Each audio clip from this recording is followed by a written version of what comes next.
Gail Schickele as our presenter tonight.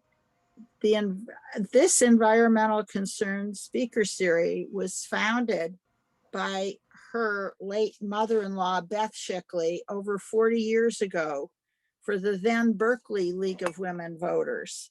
Gail lives in San Francisco, but came to Berkeley to co-lead this committee for many years and also served on our LWVBAE board for a number of those years. She also studied to be a climate reality project presenter taught by Al Gore. And I was very fortunate to be co-chair with her for a number of years for the speaker series. And last year, during the pandemic, she began weekly Zoom shows with the marsh.org, which she will tell you about. So let us give a warm welcome to Gail and welcome her back to the League of Women Voters BAE speaker series. Unmute, Gail. Great. Thank you. Thank you so much, Carol. And it's a pleasure to be here. Good evening and thank you. I know many of you here. It's good to see you all, even if it is in a box. And I want to say thanks to Carol and Jeanette for presenting this speaker series during the pandemic. This format seems to be one that will endure, including in the arts, all of which provide valuable resources to us all, including the unexpected, like tonight, which will highlight the creative force born from climate change, highlighting when theater is used for performance and informance about an issue, in this case, climate change. And in this creative vein, I'd like to start with a few quotes that I hope will speak for us all. A favorite of mine is a Turkish proverb: no matter how far you have gone down the wrong road, turn back. And Buckminster Fuller, over the course of different time, said, we are all astronauts on a little spaceship called Earth, a spaceship that didn't come with operating manual. And we're all called to be architects of the future, not its victims. So to this end, I think millions of us work to combat problems and find solutions to the complex issues of environmental health every single day. And these thoughts are with you as they are with artists throughout the performing arts, many of whom have responded to the cry to heal our Mother Earth through fine art, film, dance, music, and theater, among other fine and performing arts. And hopefully some of you have seen some of the climate shows and environmental shows that are out there. I'm really fortunate to have the opportunity to share a few of these inspiring performances with you tonight through the lens of Solo Arts Heal Climate Edition. It's a monthly climate edition of the pandemic-driven live virtual show Solo Arts Heal on the MarshStream. The MarshStream is the virtual platform founded to save the Marsh Theater, San Francisco and Berkeley, under the pandemic. And those theaters and the MarshStream was created by founder artistic director Stephanie Weissman. Now, a few months earlier, before the pandemic started in January 2020, the germ of the concept it came up when I was producing showcases at the National Conference for the Association of Performing Arts Professionals in New York City, and convened a group of artists whose shows evince the healing power of the arts. Shows about cancer, OCD, sensory processing disorder, sexual violence and trafficking, pedophilia, Alzheimer's, adoption and foster care, caregiving, more. And I was looking to help the core group of artists find performance spaces where they could be fully appreciated artistically and financially for their unique stories as survivors and caregivers of a variety of these physical, emotional, and mental challenges, offering performance and informance on health and wellness related issues to our communities. So I began meeting with artists on Zoom. We formed an artist collective and a website, soloartsheal.com. When the pandemic hit, one of the artists was Stephanie Weissman, who invited us to showcase these stories where we could offer audience talkbacks with resources related to health issues. And since April 2020, I've been curating and hosting these shows Wednesdays live at 7:30 Pacific, and often with performers who are on the East Coast, so it's 10:30 their time. I've had a couple of performers in England where it was 3:30 in the morning their time live, and one in Padua, Italy, we're going to talk about tonight, and another in Germany not long ago, which was interesting. And last week we had a woman from Mumbai, 13 and a half hours earlier. I mean, 13 and a half hours ahead of us, rather. So the Solo Arts Heal Climate Edition was born from the understanding that it's up to us all to hear our Mother Earth. We started the climate shows in July. And what better way than performance and informants, complete with audience talkbacks and resources to give empowerment to people for different things that they can do. And also, along the way, we found that our audience are every community now on a worldwide platform, because every community has health challenges, and we all suffer the effects of our changing climate and the stress on our resources. Tonight, we're going to look, I'm going to show two full excerpts, which are about 13 to 15 minutes of two different shows. These shows are all vastly different. And I'm going to be talking about 5 or 6 different artists that I've been working with, and a couple of shows that we have coming up. So 2 excerpts and perhaps 1 trailer on the Buffon theater style, because it's just impossible to describe. It's something you have to see. And then we can, have questions and talk back afterwards. So again, these are very different concepts. The first one, Timothy Mooney, he put together specially for this presentation. So it's kind of its own advertisement in the beginning, and it'll give you that information. Later, we're going to be having a science fair, an opera singer's love song to science. So as I say, these are very diverse shows. So I hope you enjoy. Cave, a one-man sci-fi climate change tragic comedy. The last man on Earth broadcasts to whatever Klingons or Vulcans might still be out there listening, trying to explain how not to do what we did. Man Cave is available, and seems even more so in the isolated setting of someone all alone captured on Zoom. First up, we've got 1 minute of audience reactions, followed by a scene from Man Cave.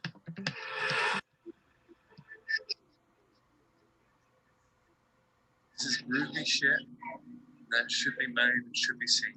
Because the show is dizzying. It's electric. It's electrifying. Electric is the right word. Electric. It awakens. It's absolutely beautiful and just so talented, so intelligent. And it was great. Everyone needs to see this show. Everyone needs to. I just finished taking my AT environmental course, and watching this made that course come to life. Now I want to actually do something about this terrible environmental situation that we're getting ourselves in. I thought it was incredibly eloquent and beautiful. Tim's work is brilliant. It's poetic. It's haunting, and it's wonderful.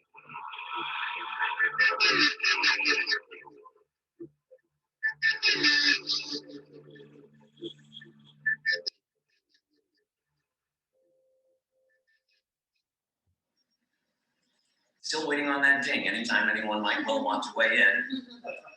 Really? Sweden? New Zealand? There's somebody there in New Zealand, right? Okay, well, Proxima Centauri, or Termina Centauri, or someplace in between. My voice goes out and you'll hear it in what, 30 years? 3,000 or so? And then you'll talk back. And 66,000 years from this tick, you'll talk to a very hot planet in your own unique accent with your own special diction. Of course, I won't be here. Nobody will. And you'll have learned English for no good reason. Unless maybe you manage to download some Shakespeare. But the planet itself won't be dead. Sure, the roads will all crumble, the buildings collapse, and maybe the last living things to survive will be cockroaches and some fungi. You might find yourself talking to some really fun guy. Sorry. No. it'll all go to shit for a time. And 1,000 years more, or maybe a million, the earth has a cleanse, it rains, and it buries its carbon below once again, and the skyscrapers form some new form of bedrock, and the fungi form life, or the lizards form brains, become Klingons. And then you'll have someone to talk to from here. Except they'll speak Klingon, and it won't that much matter, because they'll all have sprung from primordial ooze and won't retain even the tiniest fraction of the institutional memory I have with me now. You could, if you wanted, catch them up on things. So, this is one way.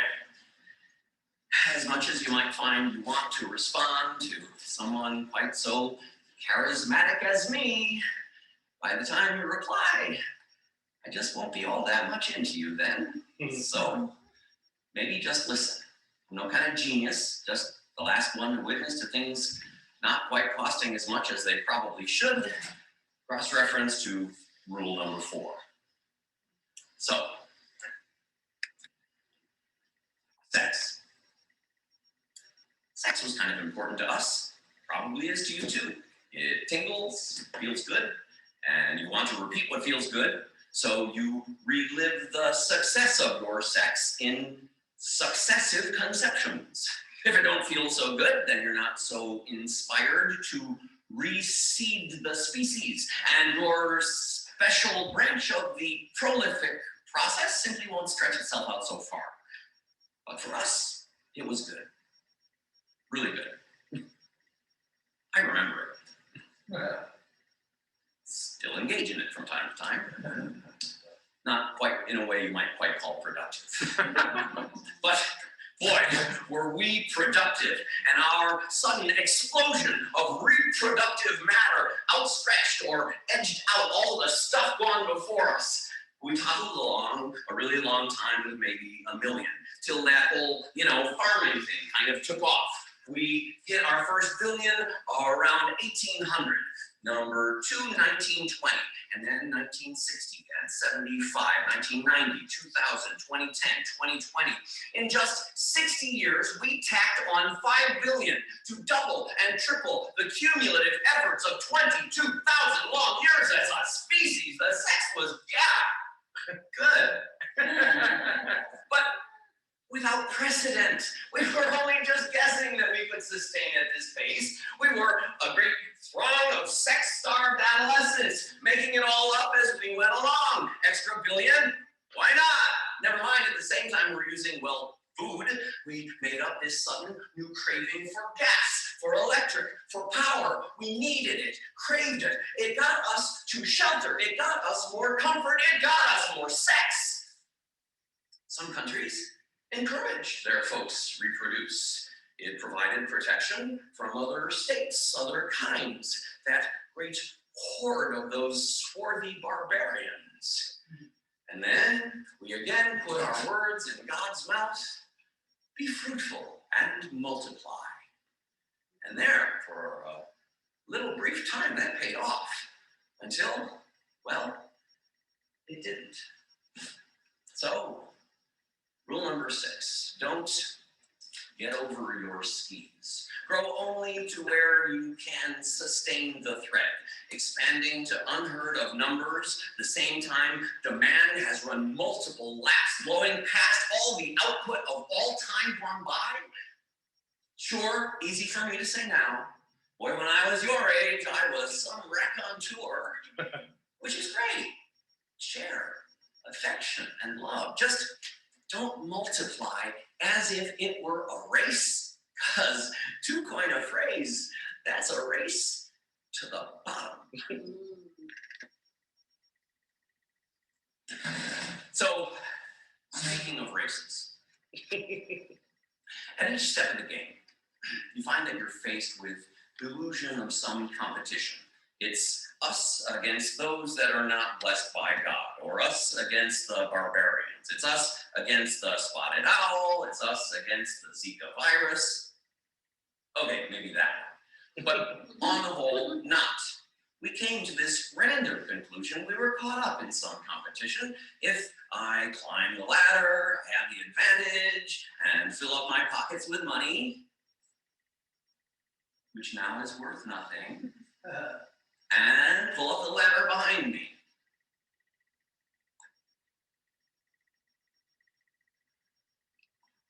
There was once a time things were random. Roll of the dice, where each roll might come up 1 through 6. But we started to roll most all 6s. More often than not, each year, hotter than that one before. But we'd still roll a 4 or a 5. So some would say, see, random, not man, it was God. Of course, that assumes it was God rolling lower for us and not simply smiting our sins of excess with his 6s. But we'd roll one more 6 and another. So now those 6s were closer to 12s, and we left any semblance of random behind in the unspoken pact to never acknowledge the screamingly impossible improbability. 7, acknowledge screamingly impossible improbabilities. We grew brains over eons, forged a language or two, developed statistical analysis, if only so that, the insurance companies could figure out how much to charge us. There was that time, people seem to forget the principal point of insurance. They famously said, hey, our healthiest people are stuck paying out for the sick. That should have been a clue. But all we had left was the ongoing struggle for privilege. We were all of us grabbing for stuff off the beverage cart in the few final moments before the airplane would crash to the ground, acquiring more stuff in the desperate race to fill that black hole, which was all we now had left inside. Everybody kicks in. Each one loses a little, and no one gets thrown off the ship. We apply that principle to owls and bees and coral reefs. Each one arrives, we'll make that number 8. Okay, here's the thing. I'm kidding myself. I talk to a you that I'll never know. Broadcast to a planet that lives in my brain. And even if there might yet be some you in some state of awareness on some somehow sustainable planet out there, even if you're out there, the odds I catch you in the brief microsecond of geo-astrophysical time in which you're equipped to get radio waves but haven't as yet wiped yourselves off the map are maybe 1 billion to 1. And yet, microscopic as those odds might be, they are not yet 0. And as far away as you are, maybe me sitting here working through all this shit on some empty planet with no one to hear, at least stirs a shift here in me. And maybe my shift in some way, somehow, somewhere is felt, say, Tralfamador, that planet so far, and so very much different from me. And perhaps that far corner, that ugly, unrecognizable race of Tralfamadorians somehow is me, is connected by some not yet knowable thread. A thread as unknowable to me here now as radio waves were 200 years past. Or not. Likely not. Number 9. Corporations are made up of people, my friend, but cannot be people.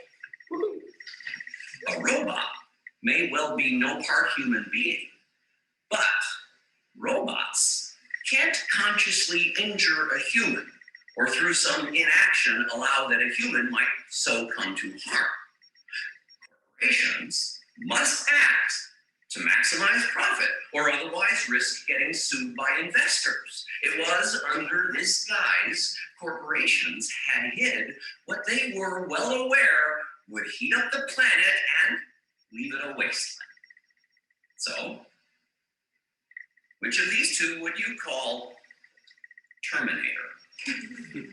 Which one of these is more like people, my friend? Which of these has the freedom to obey the commandment to do unto others as you would have them likewise do unto you? Okay, number 10. We ignore it all until we can't, and then it's too late. Deep down. Thanks for watching, everybody. Man Cave runs just under 60 minutes, and we generally do a talk back after the show to discuss the looming consequences of the climate crisis and the challenges of getting the word out in a manner that can inspire students of all political leanings to take action to save the planet. There's lots more info available back at my website, timmooneyRep.com. Because he is the last man on Earth, broadcasting from a cave, man cave. And I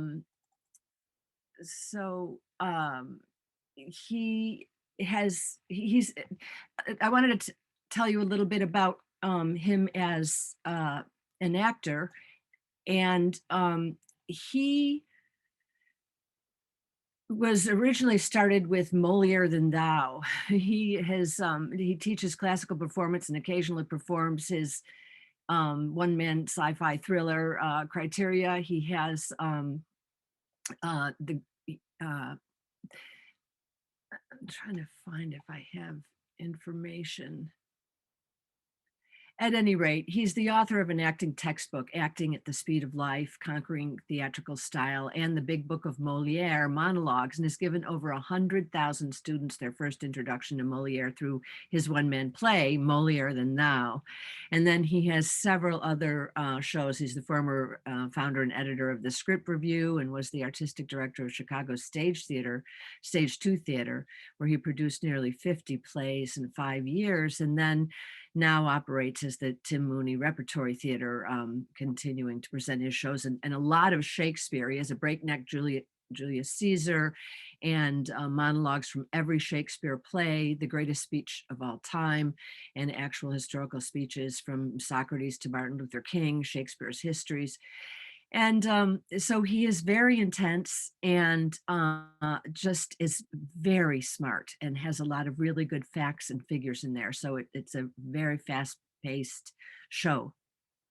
And where he's asking the real questions, is this near-term human extinction inevitable, or will our technology always outrun our maturity? Are we, the human race, special? He talks about Drake's equation. The possibility of extraterrestrial civilizations and in the Milky Way, and the importance of how unique we are, our civilization, agriculture, language, government, and so on, and how we sometimes have a tendency to do what Greek theater does with Deus ex machina, thinking that some God from the machine is going to come out and save everything. Something's going to happen to save us all. But and his call is really that we need to act ourselves, because we ourselves have the impact on Earth. And if that is God's territory, we are the caretakers of that territory. And he also referenced underground bunkers as a solution because, as some of you know, there are underground bunkers. I learned a bit more through him. In New Zealand, where billionaires have their bunkers, just in case, of the big end of the big war. And we're always talking about, with any of these shows, the pandemic and how that works. I mean, we talk about the exponential growth that has happened in this world. And in 1918 pandemic, 50 million people died. And the fact that predates about 99% of the people on Earth now, So it really kind of, drives home that. And so he was really great to work with. And then that was July. In August, we had Blake Sugarman, who is a multidisciplinary artist formerly based in Brooklyn. And now he just moved to Oakland. And in fact, is just today met up with my son Night Train, and I think they have similar artistic sensibilities, and he's just getting to know people around this area. Um, he finds expression as a poet, musician, actor, and activist, but is best known for his unusual solo performances, which have been described as spoken word and installation art in a theatrical duet. So he shared excerpts from Prelude to the Apocalypse, For What It's Worth, which premiered in New York City in 2018. And he engages with the climate crisis through the lens of evolutionary time, the biblical apocalypse, and the process of growing up as a person and a society. It all takes place in the shadow of a giant hourglass. And he says, nevertheless, the universe breathes on. And through a bend of personal narrative, social commentary, and pop science performance art, Blake brings a fresh take to the climate crisis. And you can learn more at his website, blakesugarman.com. All of these people, like the Tim Mooney Rhett, they have their websites. But you'll also be able to go to Solo Arts Heal. And when you go to the bottom of the page, all the shows are cached there. And you can see the excerpts from all these shows that I'm talking about tonight. In September, we had, again, something really different. Ananda Bena Weber, who started out as a classical ballet dancer and became, studied clown, mime, and physical acting, and then branched out into classical acting, Shakespeare, and Linklater voice technique, and for years was always working on other people's projects, and began creating solo work in New York City, and developed a project called Fancy Fool. And she plays a number of characters, and through these characters, she is able to, she said this miraculous thing would happen to her when strangers would sit down with her and for some reason share their deepest secrets of their hearts, expressing pain about living in consumer culture or the feeling that no one hears them and that they feel alone. And she started making Fancy Fool to give a voice to these unheard stories and to address many of the problems expressed by these beautiful strangers she had the privilege to meet. She has these beautiful stories about love, just interviewing people throughout New York City, and inhabits all the characters. She really has a natural ability to portray a variety of colorful characters, or none at all, the way she just uses her body and expression. So what she did for us was a creative departure in, she wrote a special 20-minute performance, especially for Solo Arts Heal. And we were able to meet through the performance Ananda's lovable characters who spotlight the amazing world of bees. And because Ananda did for us what she does for theaters and talks everywhere, she created content on subjects of import. And her renowned Fancy Fool format dramatized the world of honeybees to us. And we had her and her characters followed by a talkback with Ronnie Braga of the Alameda County Beekeepers Association. And it was a wonderful talk. We had lots of resources. Ronnie Braga was a beekeeper for 7 years, is still as a beekeeper in Oakland, and past president of the Alameda County Beekeepers Association. She's a docent and beekeeper at the UC Botanical Garden at Berkeley, and provides, beekeeping support and community education of bees and their forage plants information throughout the Bay Area. So she was a great resource. So often on the talkbacks, we'll have guests like this, where we can check in with the facts, and then we continually post resources in the chat. In this case, we talked about this Spikenard Farm Honeybee Sanctuary and the best bee documentaries, Vanishing of the Bees, Honeyland, More Than Honey, Queen of the Sun, The Pollinators, some of which, I've only one of which I've seen, but all of which I hear are good, and nonprofit organizations that help in the having to do with bees and other pollinator health and conservation, like Project Apis and Pollinator Partnership, and the Xerxes Society and the Honeybee Health Coalition. and on and on. So resources and the encouragement that people, of course, get involved. And I love the title that Ananda chose, Bees, the Heart of the Matter. So Ananda Benner-Weber. And the next one in October, a filmmaker friend of mine said, hey, I met this interesting guy, and he's interested in having a film about his show. And I saw a show and it just blew me away. Do you want to see it? And I got to see the show and thought, this is amazing. And it had turned out he had done a Monday Night Marsh where they have new shows coming in before the pandemic.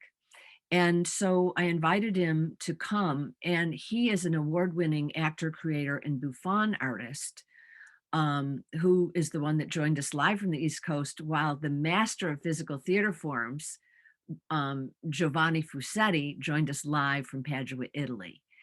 And I'm going to go ahead and play that trailer. And this, because I will explain that bouffon is a modern French theater term that was recoined in the early 1960s by Jacques Lecoq and his L'École Internationale de Théâtre Jacques Lecoq in Paris, to describe a specific type of performance work that has a main focus in the art of mockery. And the word gave rise to the English word buffoon.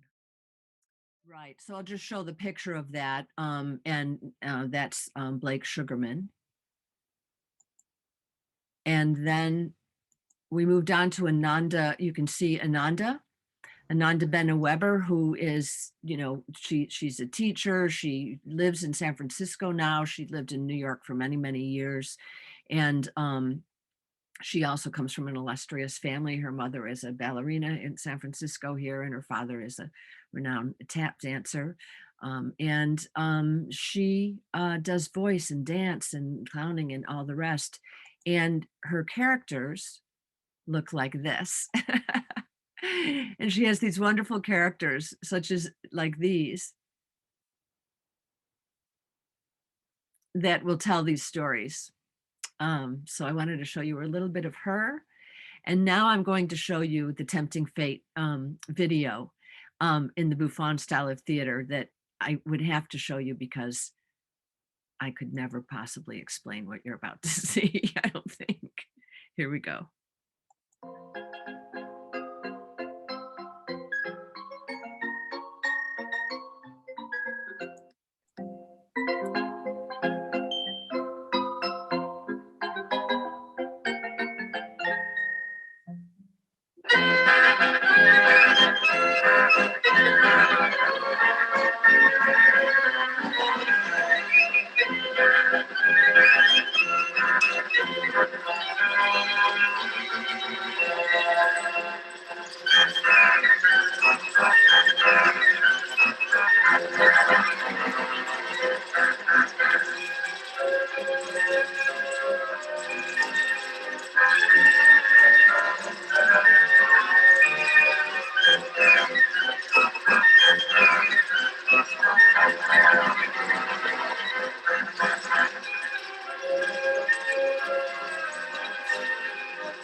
There's a storm on the horizon.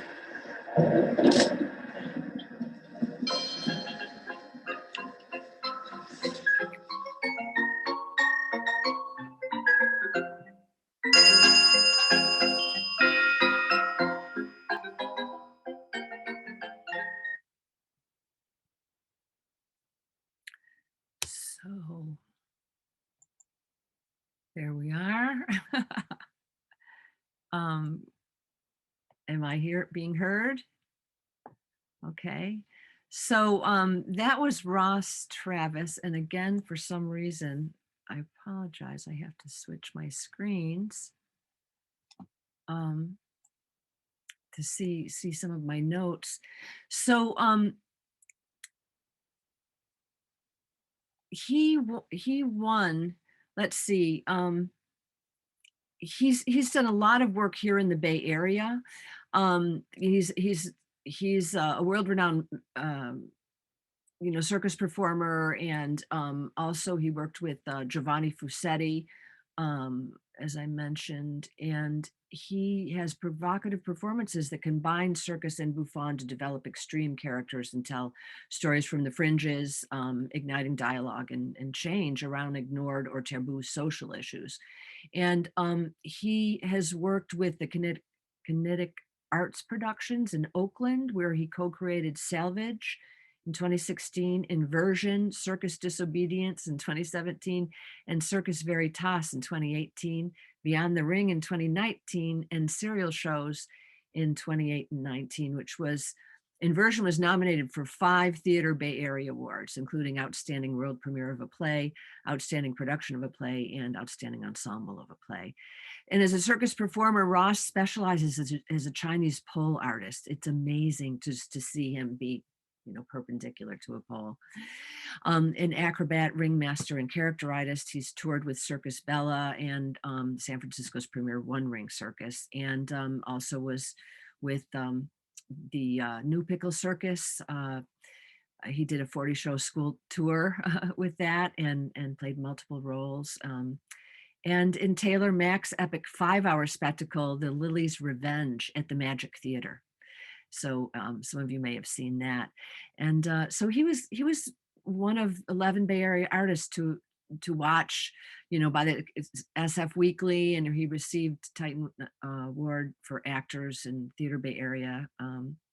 And before moving to California, he acted professionally in Chicago, and just has an amazing background in physical theater. And it was wonderful to have Giovanni with us and to be able to learn about this style of theater, which just so much goes into it. Just is quite stunning. And then for the last longish piece that we'll look at, and then I'll talk about a couple of upcoming shows that we have that I'm really excited about. So Hai Ting Chin we had in November, and she is the creator of Science Fair, an opera lover's love song to science. It was conceived and performed by her. She's a mezzo-soprano, and worked on it with pianist Erica Switzer. It uses physical demonstrations and experiments, a libretto created from the words of scientists, and original music to illuminate our current understanding of the natural world. She celebrates curiosities like the formation of our solar system, the structure of the atom, the ancient legacy of DNA, where she extracts in front of you, she's singing opera and she's doing all this, and she extracts DNA from a strawberry. And she just has lighthearted humor and luscious operatic vocals throughout. She commissioned 4 composers. Renee Favancy, who does a piece on natural phenomena with lyrics by Marie Curie. Our solar system, also with music by Renee Favancy and lyrics by astronomer Phil Plait. History of the Universe, which we're going to see now to scale, because it's 13 minutes long, each minute representing the billion years that we have been around. With music by Matthew Schickele. And so full disclosure is Matthew Schickele is my nephew, and Hai Ting is his beautiful wife, and both extremely talented musicians and completely interested in science at all levels. So History of the Universe, and another, and we'll be talking about another piece that she's working on later. But for right now, I'm going to share the screen again and fumble with that for a moment because I have to go to different screens, and so I can play Hai Ting's show for you.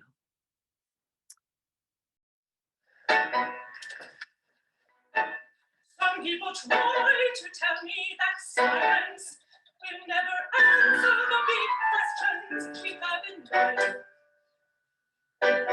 To them I say, baloney, only the problem is your questions aren't big enough.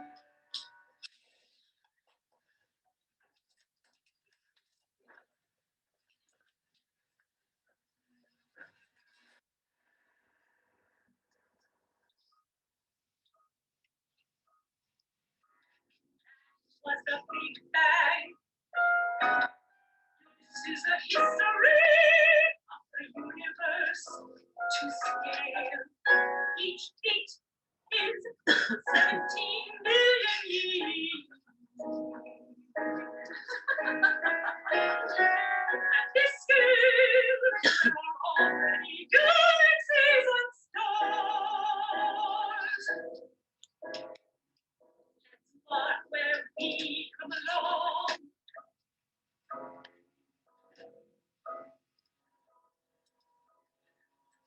We'll be here a while.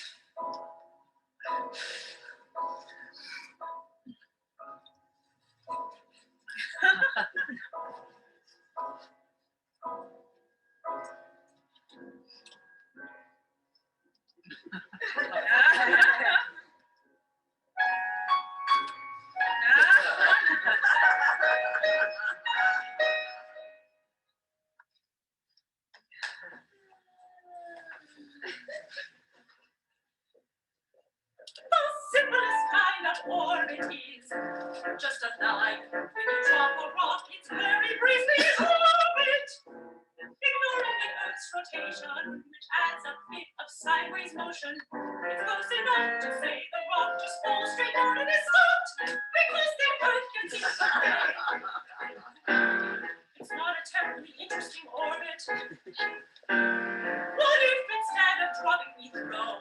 That gives it a little bit of sideways motion, so instead of the ground at my feet, it hits a bit farther away. If I throw it harder, it moves horizontally more before it hits, but then the Earth gets in the way.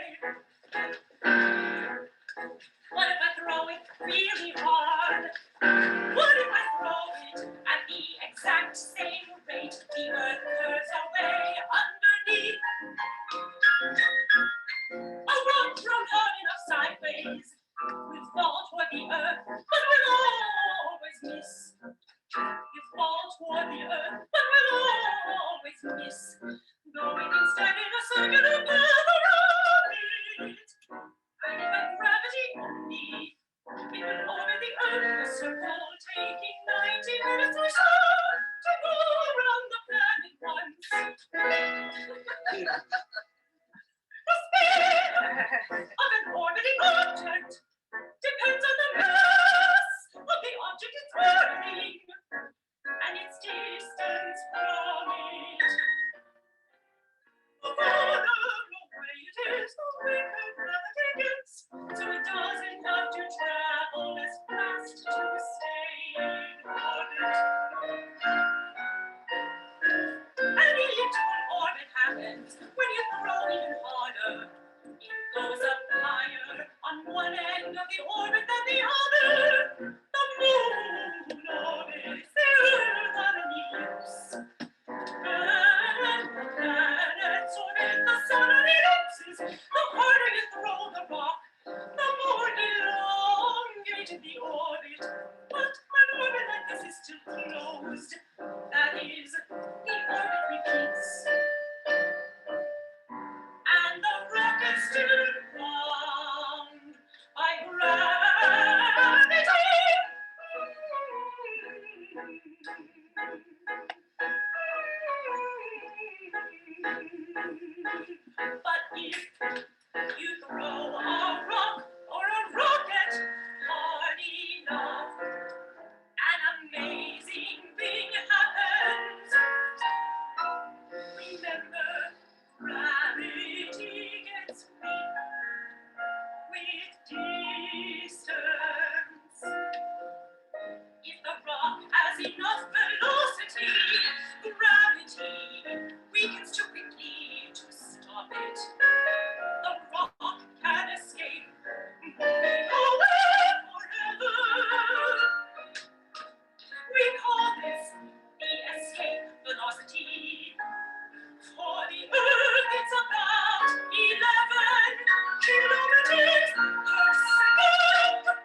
Yeah, still a ways to go.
Welcome back to the universe. Over 9 billion years have gone, and the sun has just turned on, followed soon by the accretion of the earth et al.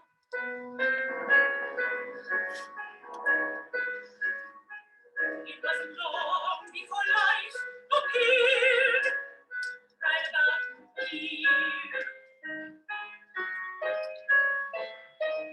These single-celled pioneers had the place to themselves almost 3 billion years.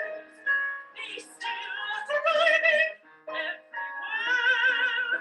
You can say of the earth, it's not ours, it's theirs. And then some of them evolved to harness light to make sugars. Photosynthesis begins. This is a good thing. Unless you're a person by oxygen.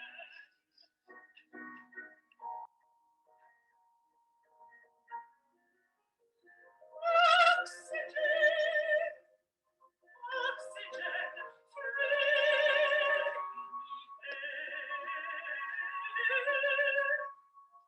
For most alive, this was a catastrophe.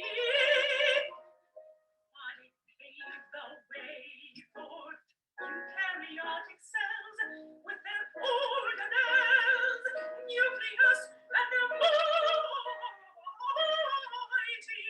mitochondrial engines.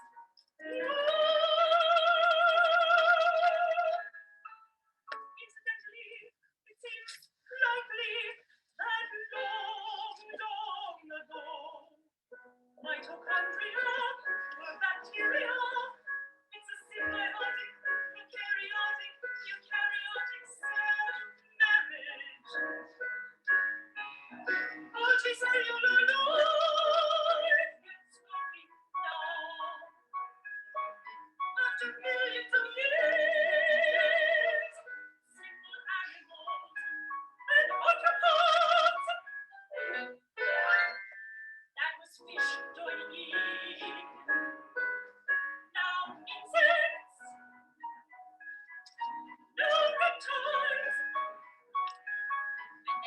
dinosaurs, no birds, and no stars. Crazy how late they arrived, right? The dinosaurs are dead. So ends our tiny tour of the universe, except for the last note, which contains all of human history.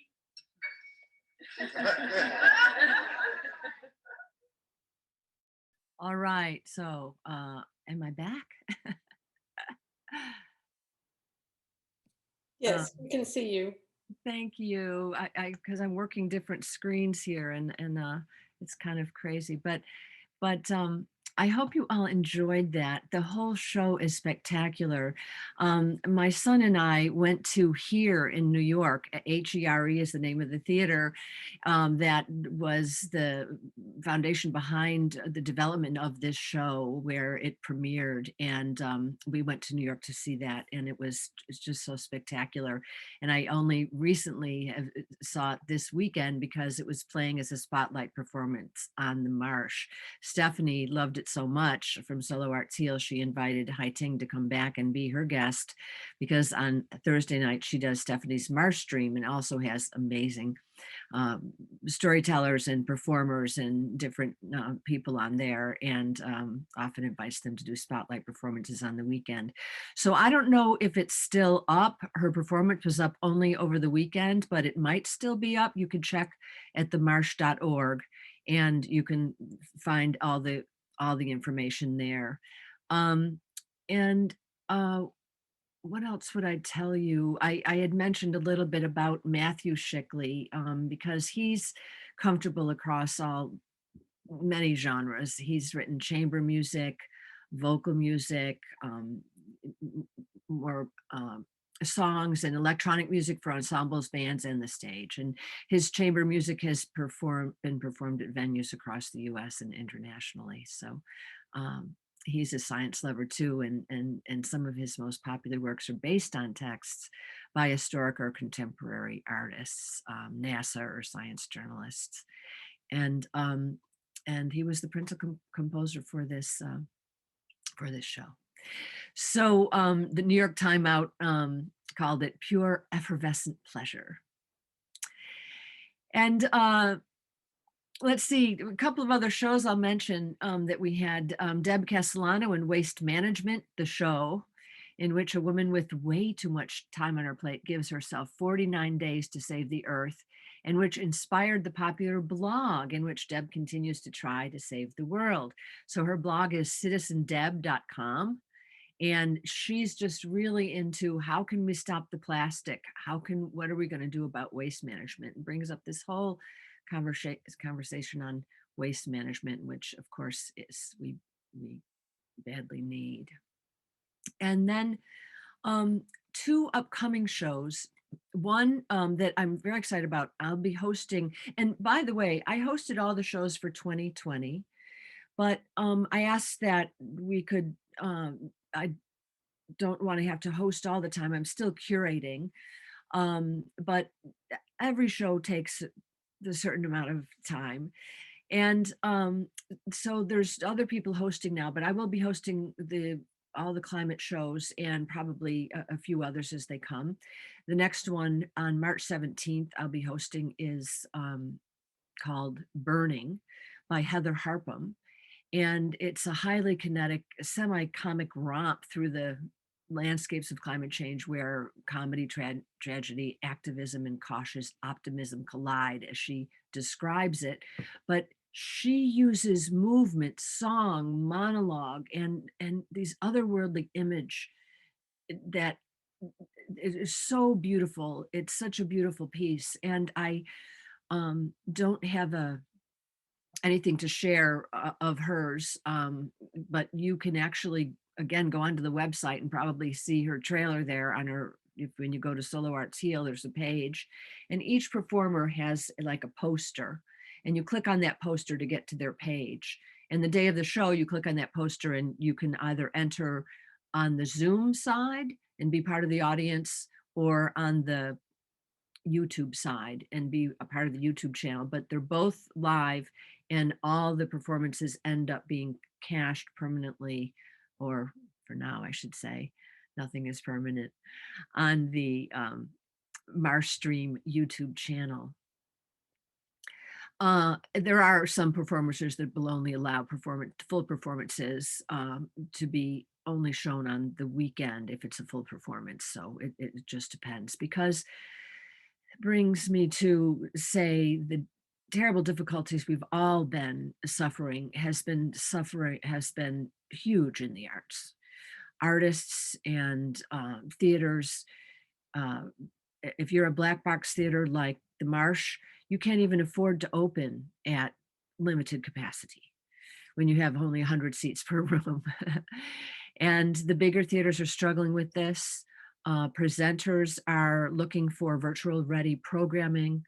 Artists are working to change the format of their programming to be able to work in a box, and being able to use green screens and backgrounds. So there's advantages where you can be in Grand Central Station, you can change your backgrounds and do all that, but all of those things involve a lot. And so far for the last year, artists have been giving things away. We're all in this together. We've been, sharing our resources, but we're at the point where artists really do need you to put money into that tip jar, and theaters, including the Marsh, are starting to do paid performances. So we still have all the live free information performances up there, but you can also attend, and I really encourage you to attend paid performances. The prices are, sliding scale. And Timothy Mooney, for his shows, which I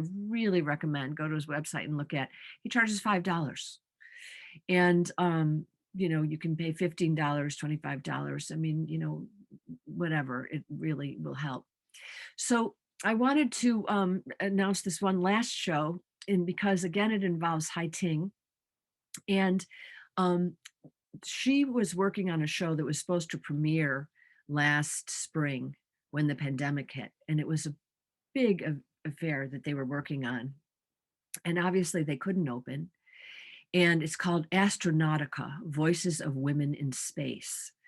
And so they completely redid it for, as I'm talking about, the Zoom world. And it's this spectacular performance that I saw premiere at the end of January 2021.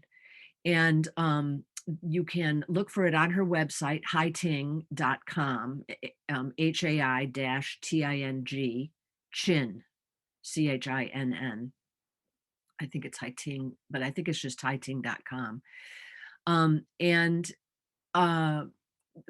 Astronautica, Voices of Women in Space is a newly commissioned work of music, voice, and video by women composers, with a libretto drawn from the words of the women who have traveled in outer space and seen our world from a dramatic new perspective. Astronautica is an artistic evocation of the transformation that happens when one sees our small planet set against the endless blackness of space, without borders, without the artificial boundaries of that divide, and could well destroy humankind. So Astronautica launches Voices of the New, Voices of Ascension's new commissioning program. And the creators are the trio how can I say this properly? Triumphatrix, Lindsay Kesselman, Haiting Chin, and Kirsten Solik. So that's going to be for Earth Day. We're going to be having that performance. And I believe Stephanie, I don't know if it might end up as a spotlight performance that weekend. I'm hoping so. So you'll be able to see the full performance, but we'll certainly be doing an excerpt of it on Solo Arts Heal for Earth Day, which would be Wednesday for us. Our shows are always on Wednesday.